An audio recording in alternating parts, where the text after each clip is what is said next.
Equity research and insights में आपका स्वागत है। आज इस वीडियो में हम बात करेंगे ग्लोबल ट्रेड प्रोटेक्शनिज्म के बारे में और उसके बीच भारत की स्ट्रेटेजिक ट्रेड रिस्पॉन्स क्या है। चलिए सरल भाषा में स्टेप बाय स्टेप समझते हैं। पहले तो समझिए कि दुनिया में प्रोटेक्शनिज्म फिर से जोर पकड़ रहा है। खासकर अमेरिका में ट्रंप एरा पॉलिसीज के तहत यूएस ने भारत पर हैवी इंपोर्ट टैरिफ्स लगा दिए हैं, कुछ रिपोर्ट्स के मुताबिक 25% से 50% तक। वजह? क्योंकि भारत रशिया से डिस्काउंटेड ऑयल खरीद रहा है। यूएस का प्रेशर साफ है, रशियन ऑयल बंद करो वरना टैरिफ्स और बढ़ेंगे।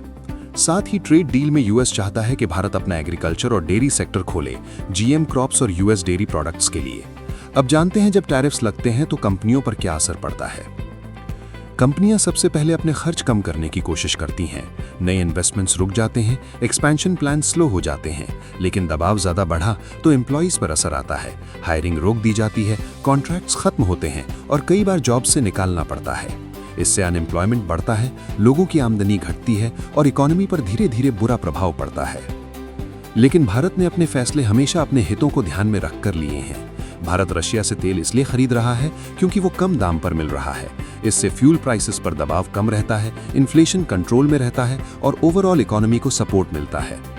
ट्रेड डील्स में भी भारत हर शर्त आंख बंद करके नहीं मान सकता। खासकर एग्रीकल्चर सेक्टर खोलना आसान नहीं, क्योंकि भारत की बहुत बड़ी आबादी खेती पर निर्भर है। अगर सेक्टर खुला तो भारतीय किसानों को जीएम क्रॉप्स वाले देशों से कंपटीशन करना पड़ेगा, जहां प्रोडक्टिविटी ज्यादा है। किसान प्राइस में compete नहीं कर पाएंगे और उन्हें भारी नुकसान उठाना पड़ सकता है। एक और अहम बात यह है कि इंडिया में जीएम क्रॉप्स पर बैन लगा है, क्योंकि इनके लॉन्ग टर्म हेल्थ और एनवायरमेंटल इफेक्ट्स अभी पूरी तरह क्लियर नहीं है। डेयरी सेक्टर में भी समस्या है। यूएस जैसे देशों में मिल्क प्रोडक्शन बढ़ाने के लिए गायों को मीट बेस्ड सप्लीमेंट्स दिए जाते हैं, जो भारत की कल्चरल वैल्यूज के खिलाफ है और डोमेस्टिक डेयरी स्ट्रक्चर के लिए एक्सेप्टेबल नहीं है।